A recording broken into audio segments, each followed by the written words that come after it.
para a nossa aula.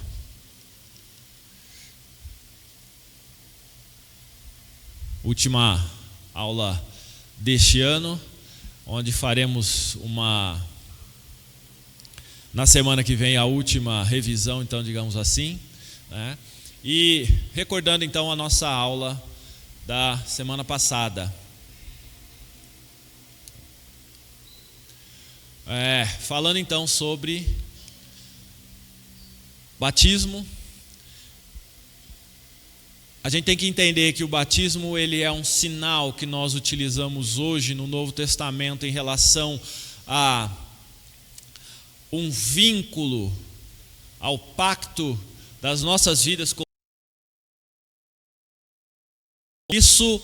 Já começa no Antigo Testamento, de certa forma, por meio da circuncisão, onde Deus, ao firmar uma aliança com Abraão, à época ainda, ele estabelece a circuncisão. Isso acontecia quando, naquele contexto, se dava com todo macho, todo homem, no 8º dia de vida, após 8 dias de nascimento. No Novo Testamento, nós vamos então ter o surgimento dessa palavra nesse contexto mais amplo de batismo, que na verdade no Velho Testamento ele já existia, mas no sentido de consagrar qualquer coisa com água, num símbolo de separação, de pureza.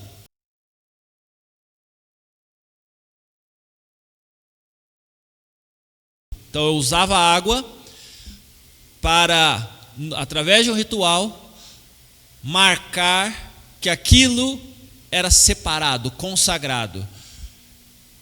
Com a vinda de Cristo, este ato, símbolo que já era cultural ali, já era reconhecido, ele se amplifica, se torna mais profundo a ponto de o batismo se tornar, portanto, uma marca, um selo das vidas separadas, consagradas a Deus. Então, a marca da nova aliança por meio de Cristo Jesus, então, da vinda de Cristo, é por meio do batismo. Quais os textos que colocam, então, o batismo infantil como algo proibido ou permitido? Não tem. O contexto de batismo no Novo Testamento, os pouquíssimos textos que nós vamos ver de atos, de ações de batizar, são feitos com adultos. Contudo, a primeira aliança feita de Deus com o homem, ela envolvia crianças por meio da circuncisão. Portanto, nós entendemos que o batismo ele se estende para as crianças.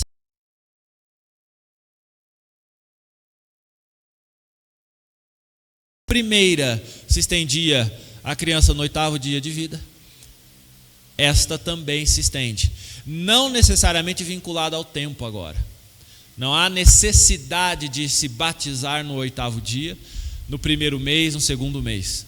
Mas o fato é que existe a necessidade de nós, crentes, batizarmos os nossos filhos. Para quê? Para garantir a salvação deles. Para garantir que eles se dirijam ao céu caso eles faleçam ainda criança? Não. O ato de batizar é para que nós possamos colocar a marca, um selo de cristão nele, do nosso compromisso como pais, de que esta vida será educada para ser separada ao Senhor, consagrada ao Senhor. Implica muito mais numa atitude dos pais do que da criança em si. A criança perde ao não ser batizada, ou melhor, o que ela perde ao não ser batizada? Ela perde exatamente o direito que lhe é dado de nascer num ambiente de pais cristãos,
Ela já foi batizada. O ato de consagrá-la ao Senhor já foi feito.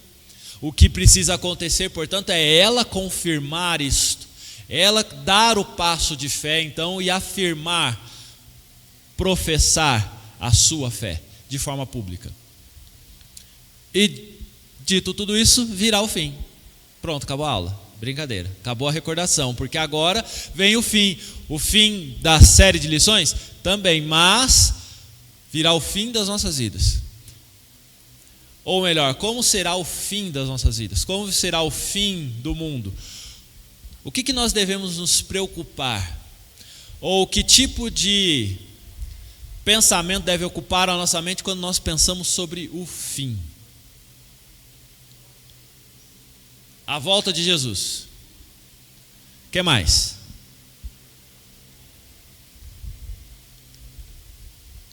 Então virá o fim. Que fim é esse? A morte. Veja que o fim a gente pode considerar Apocalipse, como nós vimos, né? Mas antes de pensarmos então no fim de tudo que nós conhecemos, como conhecemos, vamos pensar no fim da nossa vida. O que para alguns seria o fim da existência, né? Será que existe fim da existência? A morte é uma certeza para todos? Sim ou não? Mas ela é o fim? Para alguns, é. Para algumas crenças, ou para algumas descrenças, para algumas convicções, com a divindade, com Deus, não viver, portanto morrer, significa deixar de existir, virar pó, virar matéria orgânica, virar adubo, simplesmente isso, voltar a elementos químicos que serão reaproveitados pela própria natureza, e só. Não existe consciência além da morte, não existe vida, existência além da morte. Para alguns é isso. Contudo, nós entendemos que não é o fim. Primeira carta de Paulo aos Coríntios. Quem achar pode ler, por favor. Primeira carta do apóstolo Paulo aos Coríntios, capítulo 15, verso 19.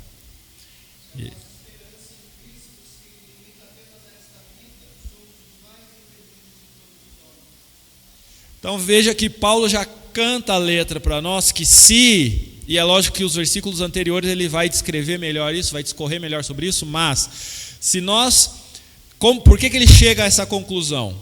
Porque ele fala, se para nós a existência se finda com a morte, por que a gente está perdendo tempo falando de Jesus? Já que Jesus fala de algo, ainda mais no nosso contexto aqui, onde Cristo já morreu, né? Ele nem existe mais aqui. Porque se ele morreu, ele não ressuscitou, já que não existe ressurreição, então não tem nada para nós conversarmos aqui. Vamos acabar esse negócio. Somos os mais infelizes dos pecadores, por quê? Porque não existe esperança alguma. Estamos iguais aos outros, ou pior, porque estamos nos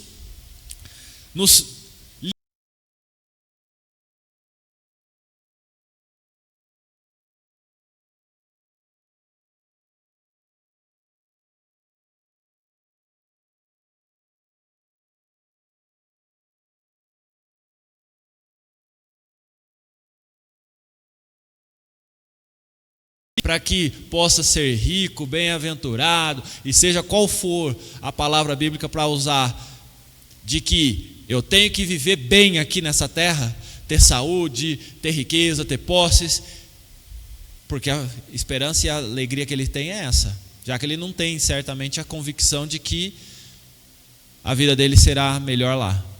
Então ele tem que usufruir do melhor dessa terra. E as igrejas estão lotadas, com pessoas buscando barganhar com Deus, trocar com Deus. Se a nossa esperança se limita a esta vida, somos os mais infelizes dos homens. Por quê? Porque não entendemos o que é a obra de Cristo. E não entendemos o que é salvação e, portanto, o que é a vida após a morte. Efésios, capítulo 1, versos 4 e 5. E outra pessoa, por favor, em segunda carta de Pedro, capítulo 3, verso 13. Então, Efésios 1, 4 a 5. 4 e 5. Por favor.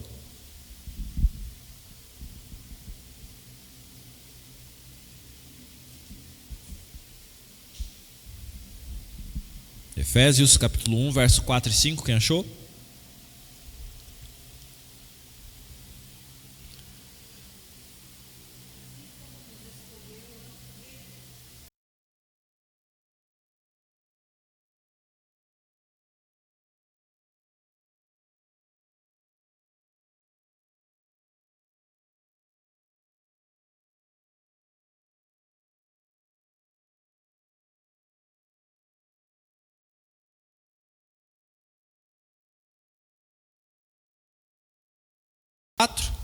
Que esta condição que nós nos encontramos, ela depende de nós, ela depende do que vai acontecer a partir do momento que nós nascemos?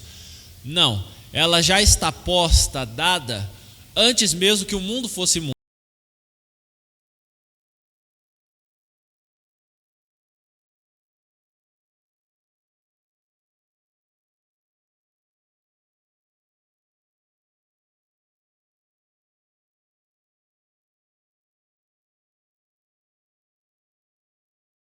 Do próprio destino para ele, para a adoção de filhos por meio de Jesus Cristo, segundo a sua vontade. Segunda de Pedro 3:13.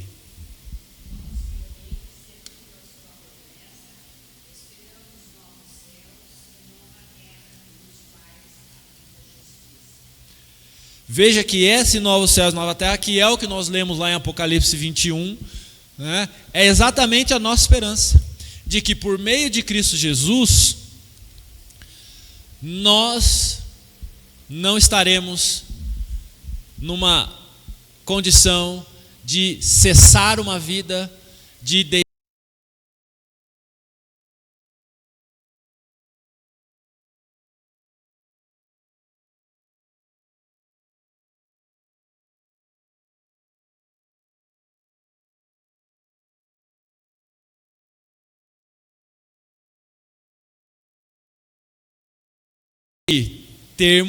vivermos a eternidade em novos céus e uma nova terra. A morte é o fim, então? Depende. E eu já vou explicar o depende. Mas antes, a resposta de um teólogo é que a morte não é uma cessação de existência, mas uma interrupção das relações naturais da vida. Portanto, uma separação da alma do corpo. A morte, como nós podemos vivenciar e experienciar agora. Nós estamos numa relação ubíqua, imbricada, de corpo e alma. Essa relação, que para nós é única, né, porque nós só nos conhecemos como corpo e alma numa coisa só, numa existência só, cessa quando nós morremos fisicamente. Quando este corpo para de funcionar, nós morremos. Contudo,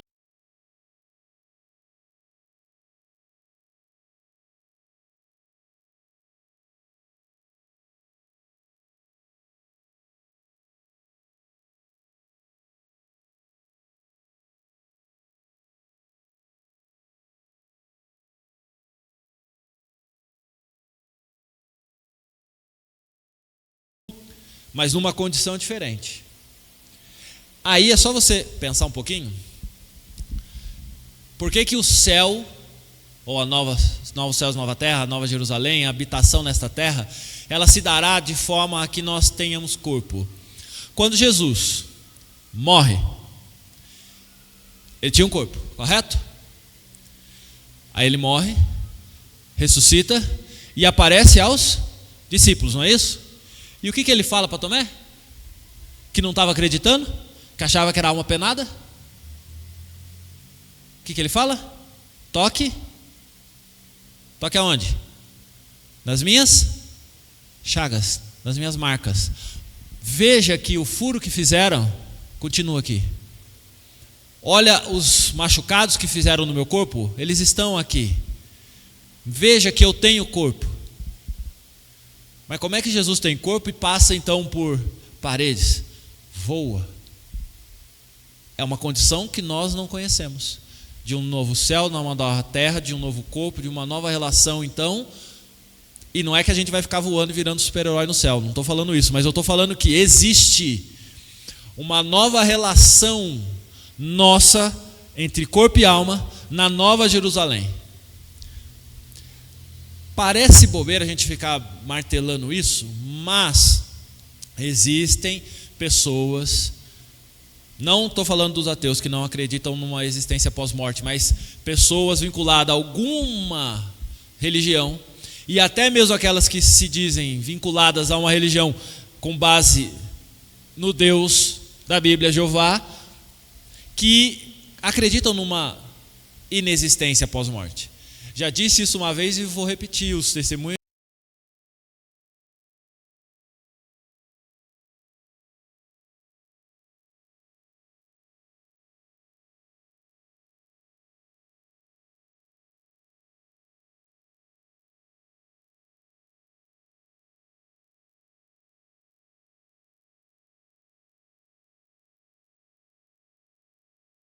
tem mais gente que vai poder ficar na arquibancada no céu, né? 144 mil é só da ala VIP que vai ficar mais juntinho de Deus ali, né? E aí eu continuo pregando isso.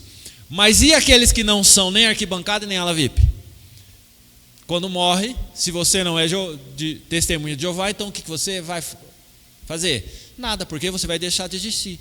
E aí vem a questão: se eu vou deixar de existir, por que eu tenho que me limitar, me privar? Por que eu tenho que me relacionar com Deus? Afinal de contas, eu posso fazer tudo o que eu quiser e depois que eu morrer, morri, não tem mais nada, não vou pagar nada, não vou sentir dor, por quê? Vou virar pó mesmo, vou virar cinza, vou virar átomos. Simples assim. Percebe que não tem uma lógica? Na verdade, a gente não consegue ver até justiça e juízo diante disso. Mateus capítulo 10, verso 28. Contrapondo então ao que eles pensam, Mateus capítulo 10, verso 28. Quem achou pode ler.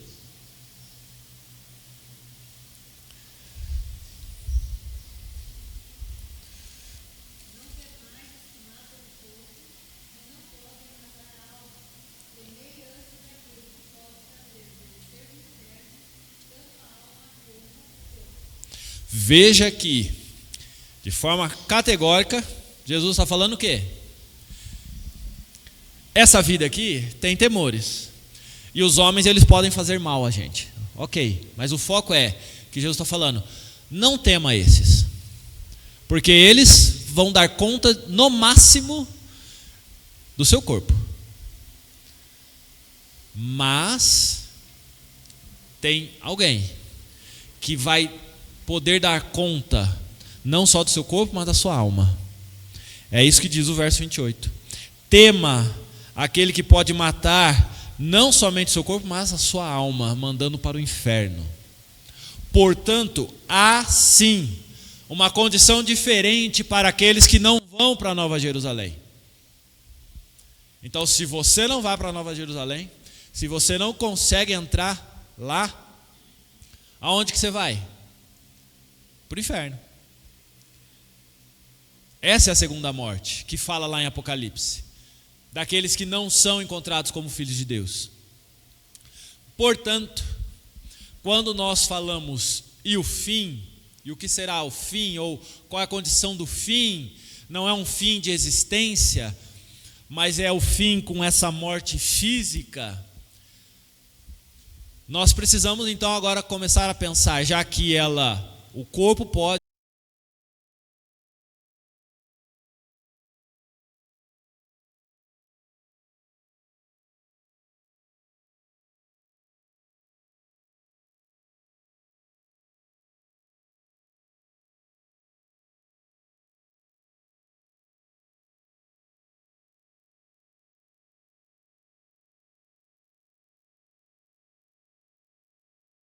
com quem já morreu.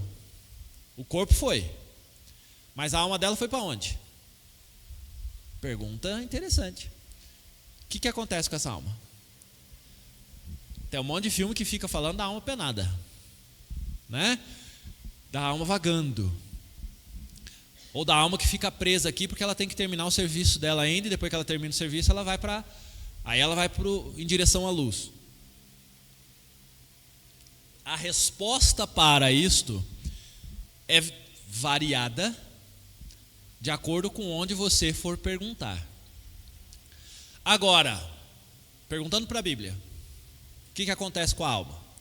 Nós vamos ter duas respostas que foram dadas e ainda são dadas quando nós olhamos para essa pergunta. O que acontece com a alma após a morte? Uma, doutrina do purgatório. Duas, doutrina do sono da alma. Uma, purgatório, muito conhecida, vinculada à Igreja Católica Apostólica Romana, certo?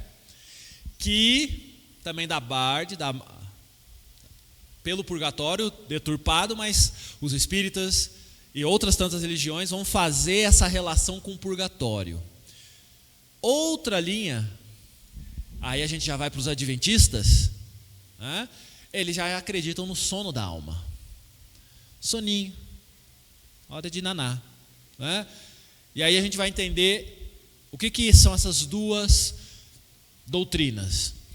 Do purgatório, temos então, se existe purgatório,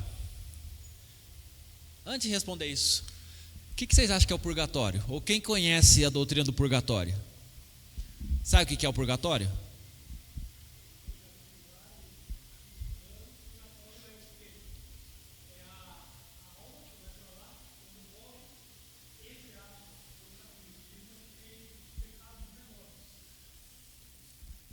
Então, tem um lugar que não é o céu.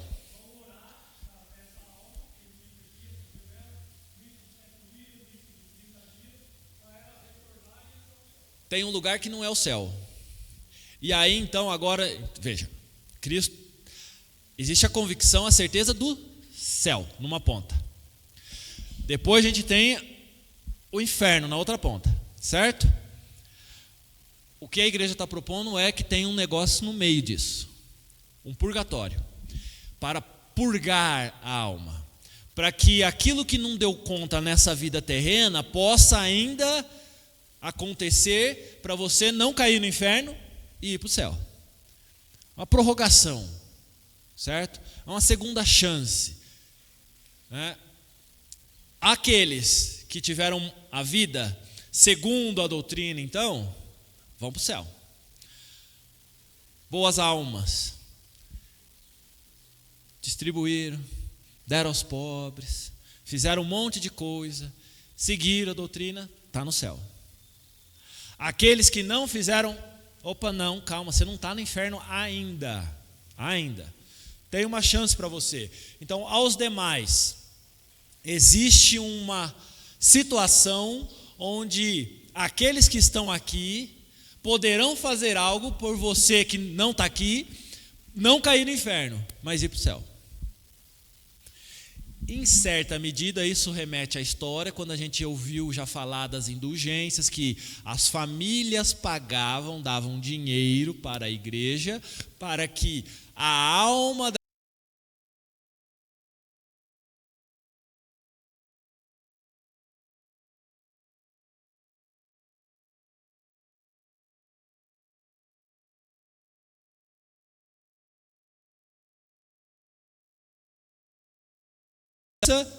de 30 dias, mas você tem que acender a vela. E por que você tem que acender a vela? Porque tem um caminho. A alma não vai para a luz, então você tem que dar uma luz para ela. Acende a vela. E aí você faz a vela de 7 dias, a vela de 30 dias. Você faz as velas altas. Não é só a velinha que a gente leva lá no cemitério. Dia de finados. O que as pessoas vão fazer no dia de finados? Eu espero que ninguém aqui tenha ido no dia de finados fazer o que as pessoas fazem. Mas dia de finados é dia de fazer o quê? Dia do finado, daquele que morreu, certo? Para fazer o quê? Ir no cemitério, porque é lá que a gente deixou o corpo. E fazer o que lá? Acender vela. E por que eu tenho que ir lá acender vela? Iluminar o caminho. E mais do que isso, além de acender a vela, o que eu faço lá? Oração. Porque eu tenho que orar para encaminhar essa alma.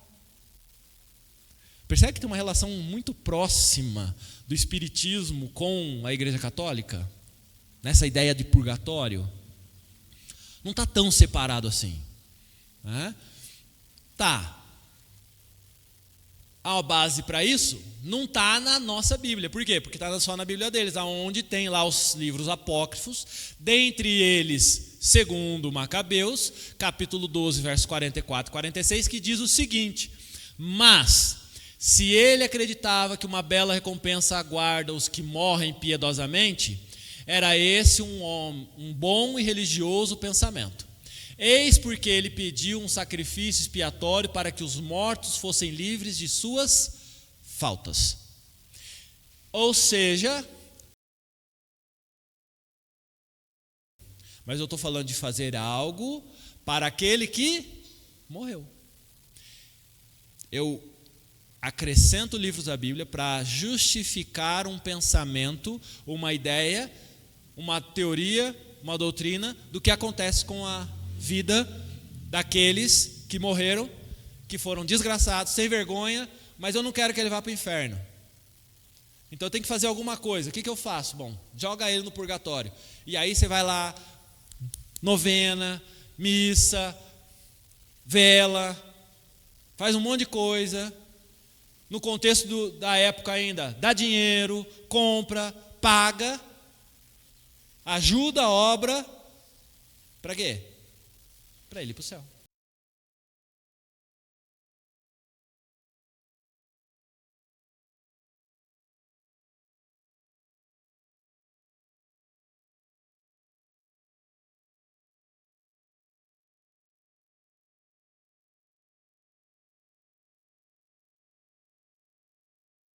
Capítulo 16, versos 25 e 26, Hebreus 9, 27. Quem achar pode ler, por favor.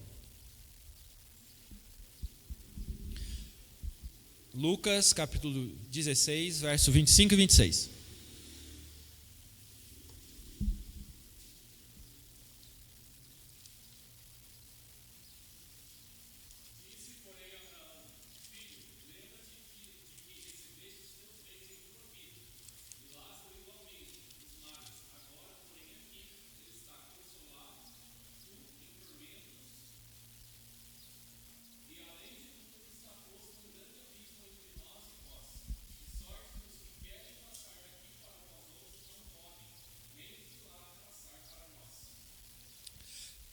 Jesus conta uma historinha de como que é esse negócio de relação da vida nossa, que estamos aqui, vivos, corpo e alma vivo, com aqueles que estão lá, que não tem mais, que passaram pela morte física. E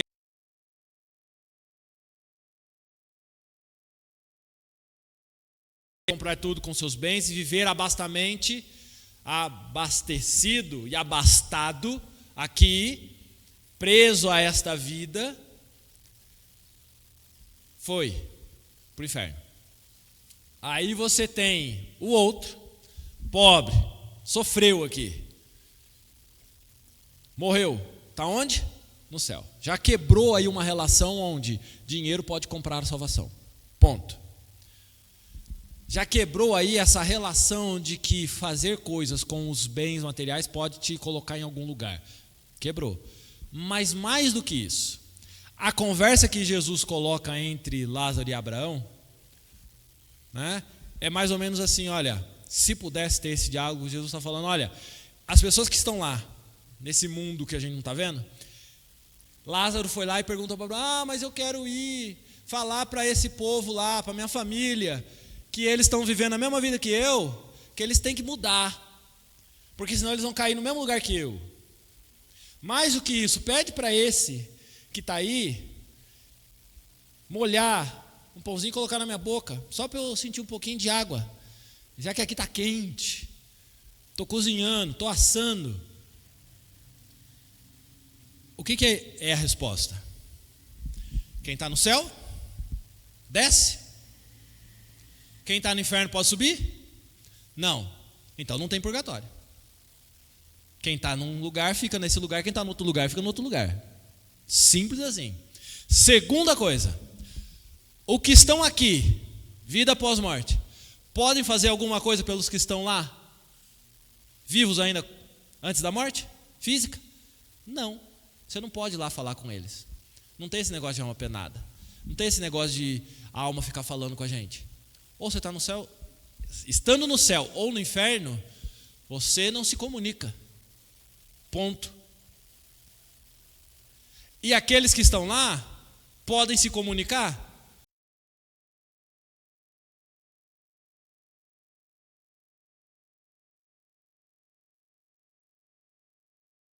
Você não conversa com as pessoas que morreram. Elas estão ou no céu ou no inferno. E uma vez lá, acabou. Estão incomunicáveis. Não existe essa possibilidade. Hebreus 9, 27.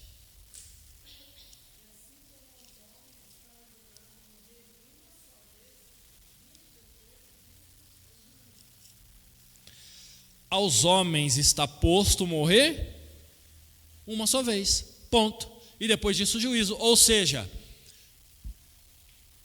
nós vamos passar pela morte, certo? Não, o certo é que nós vamos ter o juízo. Mas você está falando que a gente vai morrer? Depende. E aí é outro spoiler, mas não vou adiantar isso. Então veja aqui, em termos do purgatório, Jesus é taxativo. Quem está no céu está no céu, quem está no inferno está no inferno, e depois que você morre, ou você está no céu ou você está no inferno. Não existe purgatório, porque não existe como purgar essa alma, não existe nada que os vivos ou os mortos possam fazer para mudar a condição que é estar no inferno ou estar no céu. Não existe purgatório, certo? Simples assim. Sono. Então nós vamos dormir, soninho, né? Então depois que você morre, seu corpo vai se desintegrar, mas a sua alma vai dormir, e você vai ficar lá dormindo. Essa é mais bonita, não é? Mais poética. Bom, já que não existe um terceiro lugar para você ir, então você fica dormindo. Dormindo onde? Né? A minha primeira pergunta seria essa. Mas antes de pensar em dormir no onde, vamos de fato saber se a gente dorme, né? Após a morte, a alma entra num estado de sono inconsciente. Então a alma está em algum lugar e ela está inconsciente. Ela hibernou. Sabe quando a gente pega a televisão e ela desliga, mas não desliga no botão, desliga no controle, que fica lá a luzinha, acesinha lá? Ela está lá. A hora que precisar, a gente ativa ela. É mais ou menos isso. Mateus capítulo 9, verso 24. Quem achar pode ler. Mateus capítulo 9, verso 24.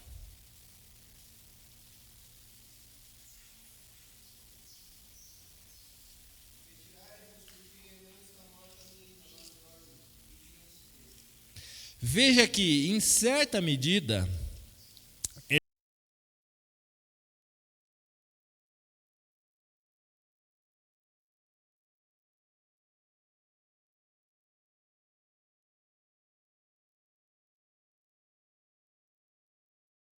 e ela morreu, mas aí o corpo tinha morrido e Jesus foi lá e disse, não é isso que o texto está dizendo. O que o texto está dizendo, de forma taxativa, ela não morreu, ela só está dormindo. certo? Tem um outro texto de Paulo que ele vai falar também aqueles que dormem, né? Mas de um jeito ou de outro, o que a gente está falando é que dormir se refere ao fato de que não adquire conhecimento e nem participa das coisas deste mundo. Essa é a linha que é colocada aqui. Contudo, para os adventistas que acreditam nessa questão de dormir, a gente tem alguns problemas aí, né? Que é exatamente, se dorme, dorme aonde? Não tem resposta. Veja que tudo vai se complicando e não vai tendo resposta. Diferente daquilo que é céu e inferno. Viver e morrer. Existe uma condição, que é estar vivo. Corpo e alma. Juntos. E ao passar pela morte física, o corpo perece, o pó volta à terra e a alma volta para Deus, que deu a alma a este corpo. O que Deus vai fazer com essa alma? Ele já disse. Ou ele vai colocar no inferno, ou ele vai colocar ela no céu. Sim.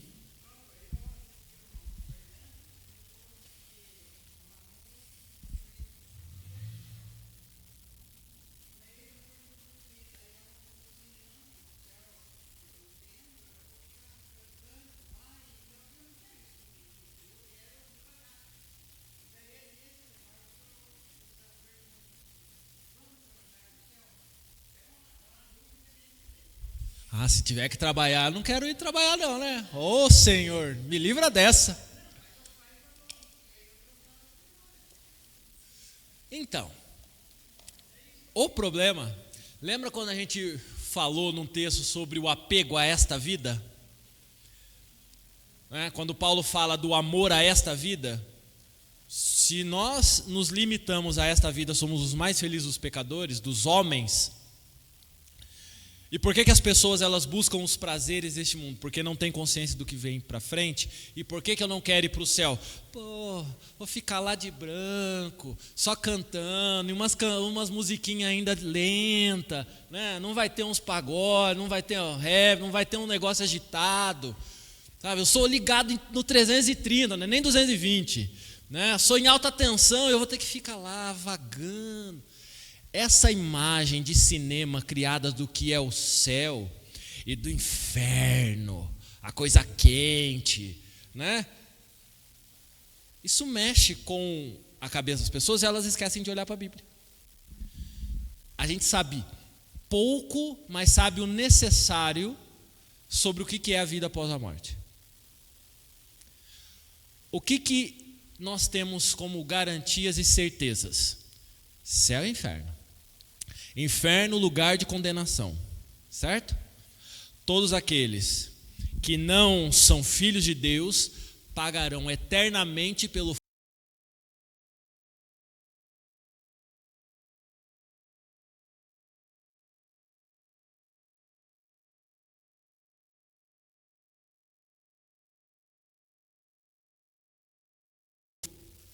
por si também.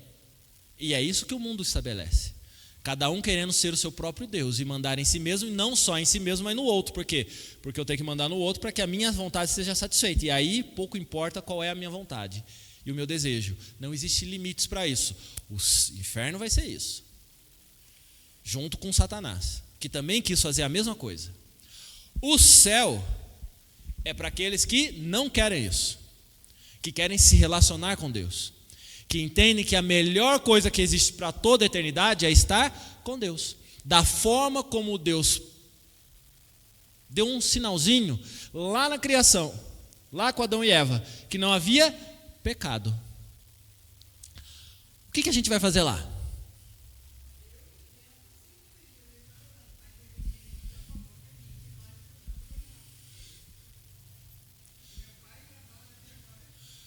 Ok. Meu pai é médico. Médico cuida do quê? Só existe a necessidade de ter médico porque as pessoas têm o quê? Mas no céu vai ter doença? Ué? Mas como é que as pessoas vão ficar doentes, sendo que doença é algo que nos leva para a morte? Então no céu não vai ter doença. Se no céu não vai ter doença, então por que vai ter médico? Opa, então todos os médicos agora vão ter que aposentar literalmente quando for para o céu, porque não vai ter médico no céu, né? Vamos. Açougueiro. Vai ter açougueiro no céu? A gente vai ir no açougue? Não vai dar, né? Acho que não vai rolar. Por quê? Porque se só existe açougueiro, por quê? Porque tem carne, e essa carne vem de alguém que morreu, não é? E se no céu não tem morte? Vamos ter fome? Eita, nós. Perceba que no céu, na vida após morte física, nós não temos margem bíblica para falar e ter consciência do que será essa nova relação. Uma vez que todas as necessidades que nós temos hoje, elas não se configuram quando nós tiramos o pecado, ou boa parte delas.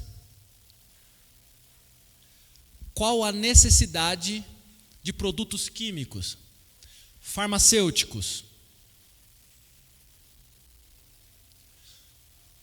A roupa. Adão e Eva, quando foram criados, eles estavam vestidos? Não, né? Qual foi a necessidade de roupa? Porque houve? Então, estilista não vai ter no céu, costureiro não vai ter no céu. Olha quantas profissões eu começo a pensar que não vão poder existir, afinal de contas não vai existir pecado, que gera alguma demanda, alguma necessidade, alguma carência deste corpo físico que no céu não vai ter, porque não vai ter pecado. E portanto você vai trabalhar, tá, mas vai trabalhar com quem então? A pergunta que, eu devolvo a pergunta para quem me falou assim, a gente vai trabalhar, tá, então qual que vai ser o trabalho? Fala para mim. Fala para mim, do que você vai trabalhar? Porque cada uma das respostas que ele me der, eu vou provavelmente achar uma resposta, um vínculo com o pecado e falar, não pode, você não pode trabalhar disso. Por quê? Porque isso daí decorre de uma necessidade que está vinculada ao pecado. Você não vai poder pecar e nem o outro vai poder pecar. Portanto, não existindo pecado, o que a gente vai fazer lá? Ah, vai ser chato? Bom, se você acha que é mais animado e ir para o inferno, vá correndo para lá. Só não pega na minha mão e não me puxe para lá. Simples assim. Porque se você está achando que o céu é chato porque você vai ter que ficar louvando a Deus, você não se converteu. A questão Hernandes foi mais delicado que eu. Provavelmente, muito mais, né? E aí ele não quis falar para ela, olha, você precisa se converter, porque se o seu prazer está nessa terra e os seus prazeres, você olha para o céu diante dos prazeres aqui da terra, é porque você está vinculado ao pecado ainda. Você não entendeu o que é o céu. E você não entendeu o que é viver longe de Deus. Então você não se converteu. Não. Voltando. Nós não vamos dormir. Não existe um sono. O que acontece com a alma após a morte? Os justos estarão com Cristo. E os ímpios não vão viver com Cristo, no inferno. Simples, vai para o Apocalipse. Alguém aqui estava com João quando ele teve a revelação? Não, né? Porque já faz tempo. Bastante tempo. Mas o que João viu? Ele viu o novo céu e nova terra, não é? E mais do que isso, ele viu uma multidão. A multidão dos que creram. A multidão daqueles que vão ficar com Deus. Mas como é que ele viu? Se ele viveu antes da gente? Se ele morreu lá atrás? É uma relação com o tempo com o qual nós estamos limitados e Deus não está. Deus não se limita ao tempo. Nós estamos presos a uma linha do tempo cronológica onde nós nascemos, vivemos, crescemos, morremos fisicamente, e aí, continuidade. Céu ou inferno. Deus já passou por isso. Deus está além do tempo. A quem além do tempo? Ele é eterno. Não tem início nem fim. O início e o fim se dá por meio de Cristo Jesus. Portanto, João viu o que nós não temos condição de ver, mas já é um fato existente. Aqueles que são de Cristo, eles não serão julgados. Não é o que a Bíblia diz? Por quê? Porque Cristo já os salvou. E aqueles que não são de Cristo também não serão julgados. Por quê? Porque já estão condenados. O olhar aqui não é que não haverá juízo. O juízo haverá. Para nós que estamos aqui, vai acontecer ainda. Mas da perspectiva de Deus e Jesus, e que João já viu lá atrás, o juízo já aconteceu. Aqueles que viveram, foram predestinados para o céu, já estão no céu. Já passaram pela morte física e suas almas já estão com Deus. Elas rompem essa situação de tempo. Já estão com Deus. Ou não, porque foram para o inferno. Lucas 16, do 19 ao 31. Voltamos para o texto de Lucas. No capítulo 16, na historinha que nós já estávamos lendo. Lucas 16. De 19 a 31. Ora, havia certo homem rico que se vestia de púrpura e de linho finíssimo e que todos os dias se regalava esplendidamente. Havia também certo mendigo chamado Lázaro, coberto de chagas, que jazia à porta daquele e desejava alimentar-se das migalhas que caíram da mesa do rico. E até os cães vinham lamber-lhe as úlceras. Aconteceu morrer o mendigo e ser levado pelos anjos para o seio de Abraão. Morreu também o rico e foi sepultado. No inferno, estando em tormentos, levantou os olhos e viu ao longe a Abraão e Lázaro no seu seio. Então, clamando, disse: Pai, Abraão, tem misericórdia de mim, e manda Lázaro que molhe em água a ponta do dedo e me refresque a língua, porque estou atormentado nesta chama. Disse, porém, Abraão: Filho, lembra-te de que recebeste dos teus bens em tua vida, e Lázaro igualmente os males. Agora, porém, aqui ele está consolado, tu em tormentos. E além de tudo, está posto um grande abismo entre vós, nós e vós, de sorte que os que querem passar daqui para vós outros não podem, nem os que de lá passar para nós. Então replicou: Pai, eu te imploro que o mandes à minha casa paterna, porque tenho 5 irmãos, para que lhes dê testemunho, a fim de não virem também para este lugar de tormento. Respondeu Abraão: Eles têm Moisés e os profetas, ouçam-nos. Mas ele insistiu: Não, pai Abraão, se alguém dentre os mortos for ter com eles, arrepender-se-ão. Abraão, porém, lhe respondeu: Se não ouvem a Moisés e aos profetas, tampouco se deixarão persuadir, ainda que ressuscite alguém dentre os mortos. Ponto. Qual que é a condição depois da morte? Estar no céu ou no inferno? Não existe purgatório. Tampouco as pessoas estão dormindo. Porque o que está falando aqui? Depois que morreu, eles foram para o soninho? Nenhum dos dois foi para o sono. Ambos foram para o céu e para o inferno. Jesus coloca isso. Lucas 23, um pouquinho para frente, capítulo 23, verso 43. Lucas 23, verso 43. Quem achou pode ler.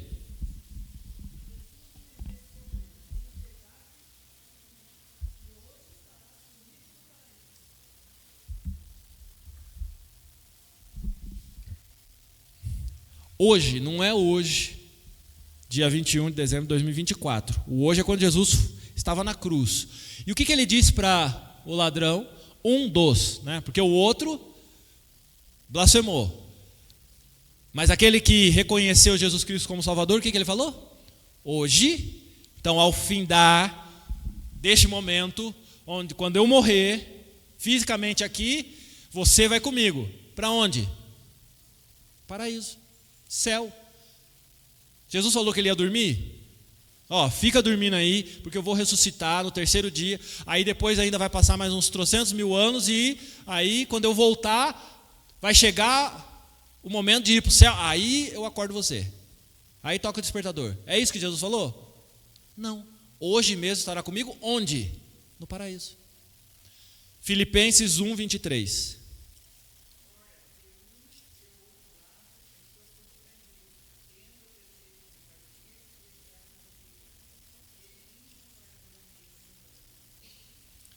A resposta para aquela menina lá que falou que não queria ir para o céu, Paulo já deu, né?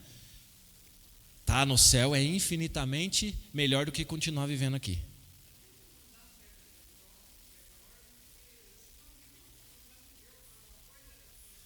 A gente tem que dar a resposta do que a gente crê.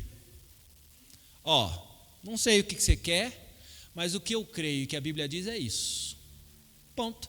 De fato, preciso brigar com a pessoa? Não. Tem gente que não vai concordar com a gente? Tem. Até hoje, os católicos não concordam com a gente e os adventistas não concordam com a gente. Eles estão lá acreditando que vão dormir, os outros estão acreditando que tem purgatório. Não nos cabe convencer ninguém pelo argumento. Porque quem convence do pecado, da justiça, do juízo? Quem que transforma o coração de pedra em carne? Quem que tira do inferno e coloca no céu? Ou melhor, que nem não tira do inferno e coloca no céu, porque nem esteve no inferno, uma vez que Cristo já escolheu antes da fundação do mundo. Antes da fundação do mundo, essa pessoa já teria o seu destino traçado por Deus, onde ela vai estar para o céu, para o inferno. A única coisa é, em algum momento ela vai encontrar com Cristo e vai confirmar isso. Em algum momento, ou em nenhum momento, ela vai confirmar isso. E, portanto, vai continuar no inferno. Então, por que a gente prega? Porque você não sabe quem está em um dos lados. E como o próprio Paulo falou, como crerão se não há quem pregue? A fé vem pelo ouvir. Ouvir do quê? A palavra de Deus. O que nos cabe, portanto? Falar. Pregar. Dar razão da nossa fé, assim como Paulo fala. Eu falo daquilo que eu creio. Ponto. Você não acredita? Você não concorda? Se é para a gente discutir, me dê argumentos para me convencer do contrário. Posso estar errado? Posso. Mas me convença biblicamente com isso. Você está errado. E eu estou mostrando aqui que da minha perspectiva você está errado. Por causa disso, disso. E cada argumento que você me dá, eu dou um contra-argumento que você não consegue contrapor. Então eu acho que você está errado. Mas você não acredita ainda? Então segue a vida. Vai feliz. Eu vou continuar aqui. Você não me convenceu do contrário. Os ímpios. Isso foi dos justos. E os ímpios? João 8, 21. Mateus 25 e Hebreus 9. João 8, 21.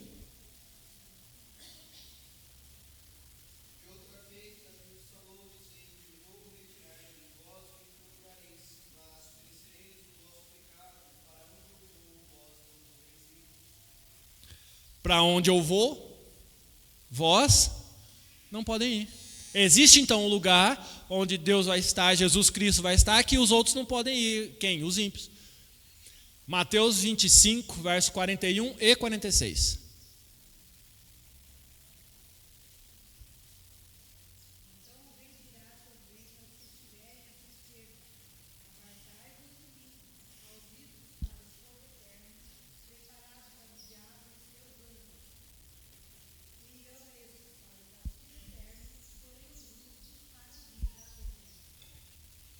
Simples.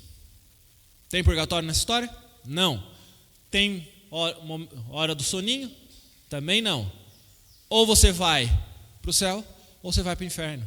Simples. Hebreus 9, 27 e 28.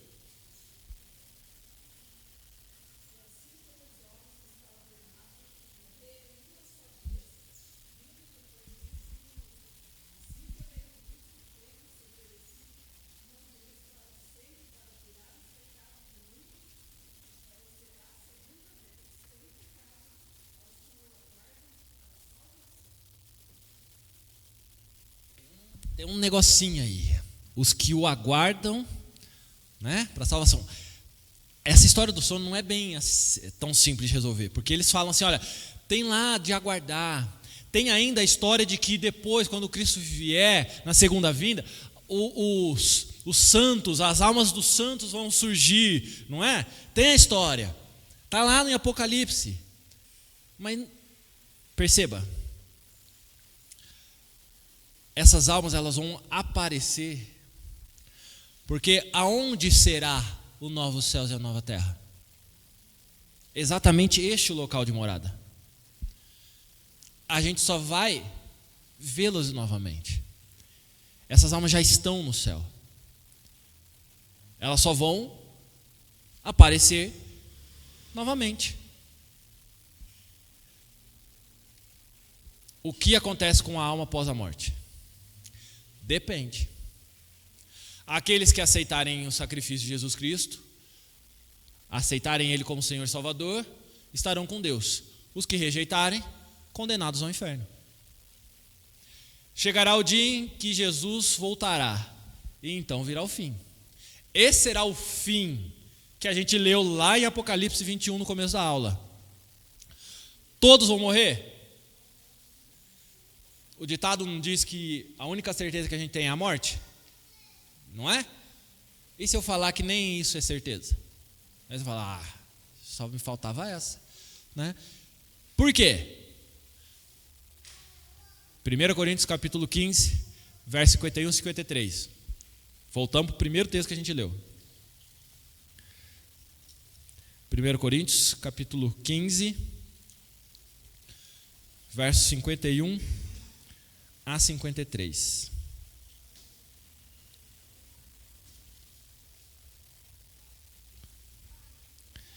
Eis que vos digo um mistério, nem todos dormiremos, mas transformados seremos todos.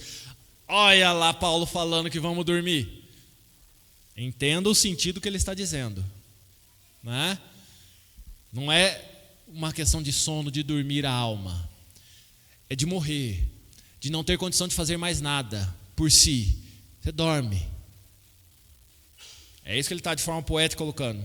Nem todos dormiremos, mas transformados seremos todos. Ou seja, todos nós vamos ser transformados. Para o bem e para o mal, todos. Num momento, num abrir e fechar dos olhos. Então quer dizer que enquanto a gente está olhando para aqueles que para trás e a gente acha que eles estão dormindo muito tempo, não, é num abrir e fechar dos olhos. Ou seja, rompe essa relação do tempo. Então não é essa questão de dormir no literal, mas veja, nem todos vão morrer, nem todos dormiremos. Num abrir e fechar de olhos, ao ressoar a última trombeta, a trombeta soará, os mortos ressuscitarão incorruptíveis e nós seremos transformados.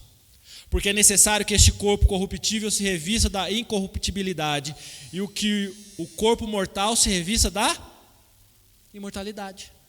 Portanto, existe a necessidade de um momento temporal nesta vida, neste plano, digamos assim, terreno, digamos assim, de que esta condição que nós nos encontramos de corpo corruptível, marcado pelo pecado, se transforme num corpo que não é mais marcado pelo pecado. E aqueles que já morreram também precisam mostrar que o corpo que eles têm agora não é um corpo marcado pelo pecado e pela morte, mas sim um corpo transformado.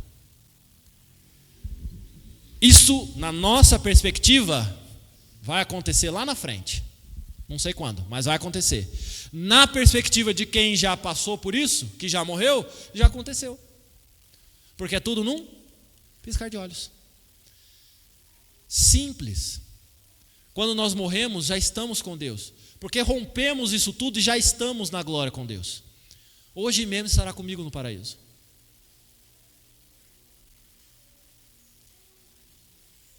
Vamos tentar terminar.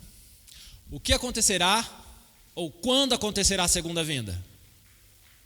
Mateus capítulo 24.